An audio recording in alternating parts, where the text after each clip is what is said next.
बहुत से साधकों ने शक्तिपात से संबंधित प्रश्न किए कि शक्तिपात क्या होता है, क्या शक्तिपात से कुंडलिनी जागरण संभव है, और तीसरा प्रश्न कि क्या मैं शक्तिपात कर सकता हूँ, मेरे सानिध्य में शक्तिपात हो सकता है। किसी भी समाधिस्थ व्यक्ति के, किसी भी परम ज्ञान को उपलब्ध व्यक्ति को सानिध्य में शक्तिपात का अनुभव किसी को हो सकता है। तीनों प्रश्नों का उत्तर इस वीडियो में आपको मिलेगा। कृपया पूरा वीडियो देखें।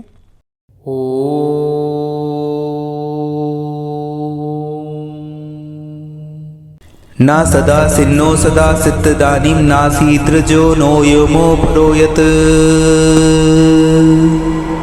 किमा वरीवः कोकस्य सन्मन्नम् किमासी दहनं गंभीरम्।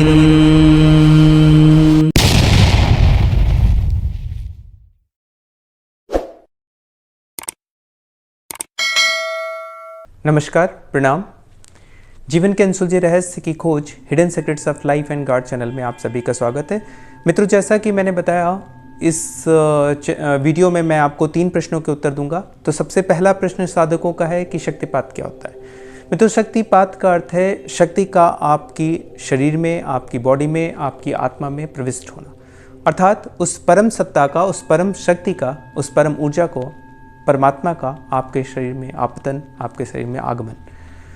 तो यह सीधे हो सकता है 2 माध्यम में। सीधे ही वह परम ऊर्जा आपके शरीर में आ जाए, आप तक प्रविष्ट हो जाए, आप में विलीन हो जाए, या आप उसमें विलीन हो जाए, क्योंकि वो तो महानतम ऊर्जा है, तो आप उसमें विलीन हो जाए। तो यह पहला माध्यम है। दूसरा जो तरीका है वह यह है कि बीच में एक माध्यम कोई हो जो उस परम ऊर्जा को आपके शरीर तक, आपके आत्मा तक पहुंचा सके। तो एक मीडियम हो बीच में जो उस ऊर्जा को आप तक पहुंचा सके। ये एक उदाहरण से मैं क्लियर करता हूँ। चारों तरफ टीवी चैनल्स के सिग्नल्स होते हैं। आपको पता है कि सिग्नल्स चारों तरफ फैले हुए सैटेलाइट्स के थ्रू, परंतु ये डायरेक्टली आपकी टीवी में नहीं आ जाते हैं। इसके लिए आपको आवश्यकता होती है एक एंटीना के, जो पुराने एंटीना आप याद कर सकते हैं जिन्हें हम सेट करते थे, या आज के डिश टीवीज़ की। तो डिश टीवी लगी हुई, ऊपर आपका डिश लगी हुई है, जिसके माध्यम से वह चैनल की फ्रिक्वेंसीज को कैच करके डिफरेंट चैनल्स को आपके टीवी पर दिखाती है। तो वह एक माध्यम के तरीके से कार्य करता है। तो इसी प्रकार से अगर कोई माध्यम हो जो ईश्वर की परम ऊर्जा को, परम सत्य को, परम शक्ति को आप तक ला सके, तो उसे हम शक्तिपात कहते हैं। अब दूसरे प्रश्न पर आते हैं कि क्या शक्तिपात से कुंडली जागरण संभव है। हाँ भी और नहीं भी, क्योंकि शक्तिपात से मात्र कुंडलिनी का क्षणिक जागरण संभव है। आपको क्षण भर के लिए उस परम शक्ति, उस परम सत्ता के दर्शन हो सकते हैं, उस परम ऊर्जा के दर्शन हो सकते हैं क्षण भर के लिए, और उसके बाद वापस आप अपनी अवस्था में पहुंच जाएंगे। तो ये बहुत अधिक महत्वपूर्ण नहीं है आध्यात्मिक तौर पर। ये 2 प्रकार से हो सकता है। अगर मोटे तौर पर मैं इसे देखूं तो जो ट्रिक्स यूज़ होती हैं उसमें यह 2 प्रकार से होता है। आपकी बॉडी में लगातार थॉट्स चल रहे हैं, आपके माइंड में थॉट्स चल रहे हैं, तो एक थॉट वेव्स हैं आपकी बॉडी में, हमारे सभी की बॉडी में, और दूसरा हमारे जो माइंड में चल रही, और दूसरा हमारा एक इमोशनल सर्किट है, इलेक्ट्रोमैग्नेटिक सर्किट है, भावनात्मक सर्किट है बॉडी का। तो अगर किसी ट्रिक से इस सर्किट को या आपकी थॉट वेव्स को फिट किया जाए और उसको तोड़ा जाए और सडन आपको झटका दिया जाए, तो भी आपको समाधि जैसा, सतोरी जैसा कुछ अनुभव होते हैं।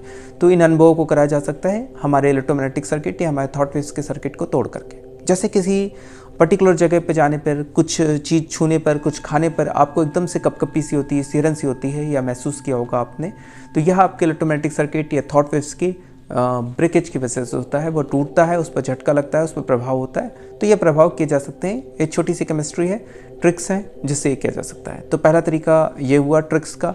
दूसरा ट्रिक का तरीका है हिप्नोटिज्म।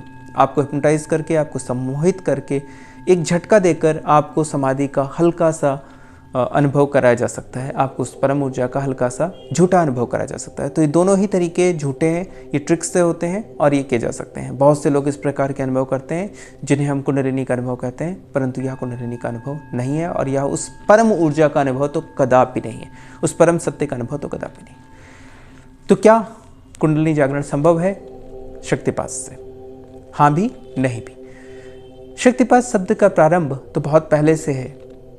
शास्त्रों में हर जगह शक्तिपात शब्द बहुत पहले से ये चर्चा का विषय रहा है। परंतु जो सबसे फेमस एग्जाम्पल है हमारा, वह है स्वामी विवेकानंद जी का।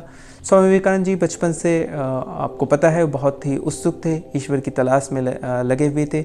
सभी से वो ईश्वर के विषय में पूछते थे। एक ही प्रश्न उनका था, क्या तुमने ईश्वर को देखा है? क्योंकि वो वैज्ञानिक प्रवृत्ति के थे। तार्किक दृष्टिकोण के थे, तो वो हर चीज़ में तर्क से, वैज्ञानिक पद्धति से तलाश करने की कोशिश करते थे।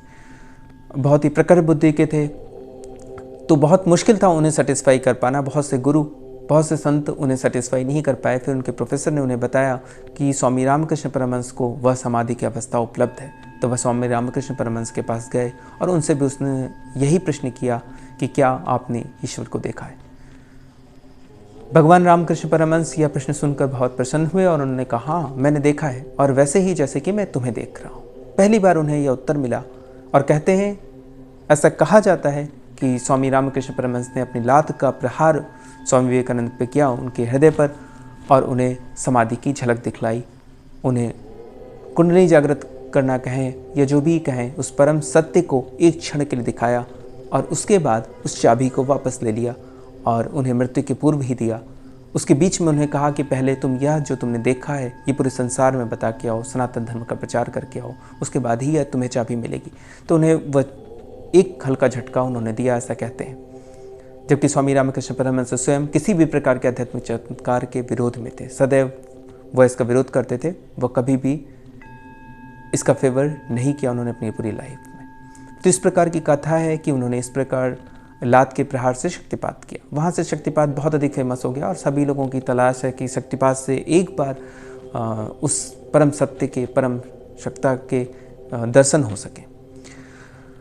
तो क्या शक्तिपात से कुंडली जागरण संभव है? एक और उदाहरण आपको लेता हूँ इसको समझाने के लिए कि शक्तिपात किस प्रकार से घटित होता है। एक छोटा सा एग्जाम्पल, बहुत सरल सा। एक छोटा सा बच्चा था 2 साल का। वह एक बड़े से घर में रहता था जिसमें एक बाउंड्री वाल थी लगभग 5 फीट ऊंची। तो वह 2 साल का बच्चा 1.5 फीट हाइट का छोटा सा, वह दीवार के पार नहीं देख सकता था। और छोटे बच्चों में आपको पता है, हम सभी में यह एक उत्सुकता बनी रहती है कि इस दीवार के पार क्या है, इस शहर के बाहर क्या है, उस पहाड़ी पर क्या है। जीवन बहुत कम जिया होता है, अनुभव बहुत कम होता है, तो ये तलाशने की सदैव प्रयास रहता है कि उसके पार क्या है, इसके प्यार क्या है, वहाँ क्या है। तो उस बच्चे में भी ऐसी प्यास थी, ऐसी उत्सुकता थी, बहुत अधिक थी। तो उसने एक बार अपने पिता से रिक्वेस्ट की, जो लगभग 5.5 फीट हाइट के थे। बाउंड्री वाल की हाइट 5 फीट थी। पिता देख सकते थे परंतु बच्चा नहीं। तो बच्चे ने रिक्वेस्ट की कि पिताजी मुझे भी दिखाओ कि इस बाउंड्री वाल के पार, इस दीवार के पार क्या है, कैसी दुनिया है। तो पिता ने प्रेमवश उसे उठाया, गोद में लिया और अपने सर पे बिठाया और उसे बाउंड्री वाल के पार दिखा दिया एक क्षण के लिए, और फिर उसे उतार के नीचे रख दिया। तो यह प्रक्रिया है शक्तिपात की। वह बच्चा स्वयं, उसकी हाइट नहीं बढ़ गई, उसे सिर्फ एक क्षण के लिए उन्होंने बाहर बाउंड्री वाल को दिखाया, मदद की, तो वह एक मीडियम बने शक्तिपात करने वाले। उन्होंने सिर्फ उसके दर्शन कराया और उसे वापस रख दिया वहीं पर। बच्चा तभी उस दीवार के पार एक्चुअल देख पाएगा जब उसकी खुद की हाइट 5 फीट से अधिक होगी। तो उसे स्वयं ग्रो करना होगा। यह एक उदाहरण। तो शक्तिपात से कुंडली जागरण संभव है, शक्तिपात से उस परम सत्ता के दर्शन संभव है, परंतु एक क्षण के लिए, और उसके बाद आप वापस आ सकते हैं। या कुछ ऐसा भी आप मान सकते हैं कि आपने कोई नशा किया, आपने कोई ड्रग्स ले ली, आपने शराब पी ली, कोई और नशा कर लिया, तो आपको एक हल्की सी समाधि का, सतोरी का, एक झूठी समाधि का झलक मिल गई उसकी। तो बस इतना ही। तो किसी की मदद से आप सिर्फ एक क्षण के लिए उस दुनिया में खो सकते हैं, फिर वापस आ जाएंगे, जब तक कि आप स्वयं 5 फीट से अधिक हाइट के ना हो पाएँ कि आप स्वयं बाउंड्री वाल के पार देख सकें, आप स्वयं इतना ग्रो ना कर पाएँ कि आप स्वयं देख सकें। अब तीसरे प्रश्न पर आते हैं कि क्या मेरे सानिध्य में या किसी अन्य समाधिस्थ व्यक्ति, किसी परम ज्ञान को उपलब्ध व्यक्ति के सानिध्य में शक्तिपात संभव है? सानिध्य में तो हो सकता है, यह संभव है। किसी के सानिध्य में जिस लोगों ने उस परम सत्य को देखा है, परम ऊर्जा को महसूस किया है, ईश्वर के दर्शन किए हैं, उस परम ऊर्जा के दर्शन किए हैं, उनमें विलीन हो चुका है, उसके सानिध्य में शक्तिपात की संभावना है। परंतु निर्भर करेगा आप पर। 99% उस शख्स पर निर्भर करेगा जिस पर शक्तिपात होने जा रहा है, और किसके सानिध्य में हो रहा है उस पर हार्डली 1% ही निर्भर करता है। एक और एग्जाम्पल देता हूँ, बहुत ही सिंपल सा एग्जाम्पल जो इस चीज़ को क्लियर करेगा कि क्या किसी के सानिध्य में, किसी के माध्यम से, किसी के करने से शक्तिपात हो सकता है। एक छोटा बच्चा, फिर से मैं एक छोटे बच्चे का एग्जाम्पल लेता हूँ। एक छोटा 3 महीने का बच्चा है। इमेजिन करें, वह बेड पे पड़ा हुआ है, वो उलट पलट भी नहीं सकता, बिल्कुल सीधा स्ट्रेट पड़ा हुआ है। उसे भूख लगी हुई है, बहुत तेज भूख लगी है, और उसे दूध पीना है। अब वो माँ को पुकारना शुरू करता है। 2 माध्यम है उसके पास। उसे दूध कौन पिलाएगा? माँ पिलाएगी। माँ उससे सीधे स्तनपान करा सकती है, माँ उससे बगल में बॉटल रखी है दूध की, उससे दूध पिला सकती है, माँ उसे ग्लास से दूध पिला सकती है, चम्मच से दूध पिला सकती है। अब वो डायरेक्टली चम्मच को नहीं पुकारेगा, वो ग्लास को नहीं पुकारेगा, पीना उसको ग्लास, चम्मच या बॉटल के माध्यम से ही है, पिलाएगी लेकिन माँ। तो ये जो मीडियम है, अगर ग्लास को ये अहंकार हो जाए, ग्लास को लगने लगे कि मैं दूध पिला सकता हूँ, चम्मच को लगने लगे मैं दूध पिला सकता हूँ, या दूध की बॉटल को लगने लगे कि मैं दूध पिला सकता हूँ इस बच्चे को, तो यह उसकी मूढ़ता मात्र है, उसका कोई अस्तित्व नहीं। तो जो ये मीडियम है, जिनके आसपास शक्तिपात घटित हो सकता है, जो भी समाधि को उपलब्ध है, वो मात्र चम्मच, ग्लास और दूध की बोतल जैसे है। वो मात्र एक माध्यम है, उन्हें इसका पता भी नहीं कि उनके थ्रू दूध जा रहा है। अगर वो इस मूढ़ता में पड़ते हैं कि मैं दूध पिला रहा हूँ, तो यह उनकी परम अज्ञानता है, क्योंकि दूध पिलाने वाला मात्र माँ है। तो इसी प्रकार आप भी उस परम ऊर्जा के पुत्र हैं, उस परम ऊर्जा के बेटे हैं, बेटी हैं, जो भी कहें उसकी संतान है। तो वह सिर्फ आपके करुणक्रंदन की आवश्यकता है, आपकी तैयारी की आवश्यकता है। जब आप पूरी तेज़ी से चिल्लाएंगे, आप पूरी तेज़ी से करुणक्रंदन करेंगे उस परम ऊर्जा के आपतन के लिए, उसके आगमन के लिए, तो परम ऊर्जा स्वयं आपको अंदर प्रविष्ट हो जाएगी, स्वयं आ जाएगी, स्वयं शक्तिपात होगा। वह माँ स्वयं आकर के दूध पिला देगी। माध्यम आपको कुछ भी मिल सकता है, माध्यम ग्लास नहीं तो चम्मच, चम्मच नहीं तो वो, अदरवाइज वो सीधे मुंह में भी पिला सकती। तो हजारों माध्यम है, माध्यमों की कोई महत्ता नहीं है, कोई इंपॉर्टेंस नहीं। तो कंक्लूड करूँ मैं इस टॉपिक को, तो मुख्य जो आवश्यक चीज़ है वह है आपकी तैयारी, आपके प्रिपरेशन। आप कितना आतुर हैं, कितना देने को तैयार हैं, कि आप अपना 100% लगा रहे हैं कुंडली जागरण के लिए, उस परम सत्य को प्राप्त करने के लिए। कुंडली जागरण भी ना कहूँ मैं, क्योंकि यह एक माध्यम मात्र है। अंत तो हमारा जो एंड है हमारा, वह तो उस परम सत्य की प्राप्ति है, उस परम ऊर्जा की प्राप्ति है, उसमें विलीन हो जाने की प्राप्ति है। तो यह आपका मोटिव तो यही होना चाहिए कि आपको परम सत्य की प्राप्ति करनी है, ना कि कुंडलिनी जागरण। तो कुंडली जागरण मात्र एक माध्यम है, बहुत सारे रास्ते हैं जिनके माध्यम से आप उस परम सत्य तक पहुंचेंगे। तो शक्तिपात संभव है, परंतु इसका कोई आध्यात्मिक मूल्य नहीं है। फिर भी अगर आप चाहते हैं तो शक्तिपात हो सकता है, परंतु उसका प्रयास आपको ही करना पड़ेगा। जैसे एक बच्चा करुणक्रंदन करता है, तो शक्तिपात आप पर डायरेक्टली भी हो सकता है, बिना किसी के पास गए, बिना किसी को आह्वान किए, सीधे ईश्वर आप पर शक्ति का आपतन कर सकता है। तो यह इसका कंक्लूज़न है। दूसरा, आप मेरे मेडिटेशन जो इस चैनल पर उपलब्ध है कुंडली जागरण का, उसे अगर आप बहुत आतुर हैं, बहुत तेज़ी से करना चाहते हैं, तो उसे दिन में 3 बार कर सकते हैं, खाली पेट करें।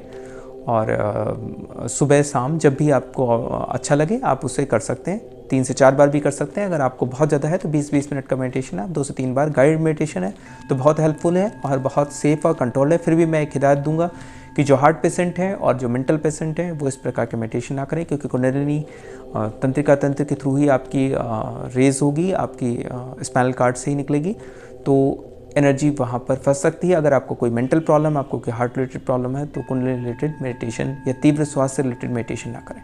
और बाकी लोग पूरी तैयारी, जो भी इंटरेस्टेड हैं पूरी फुली करने में, ईश्वर की प्राप्ति में, परम सत्य की प्राप्ति में, वो उस मेडिटेशन को 3 से 4 बार करें और पूरी तरीके से तैयार रहें, तो ईश्वर स्वयं आप तक पहुंच जाएगा। आपको शक्तिपात की आवश्यकता होगी, ना किसी शक्तिपात के माध्यम की। नमस्कार, धन्यवाद।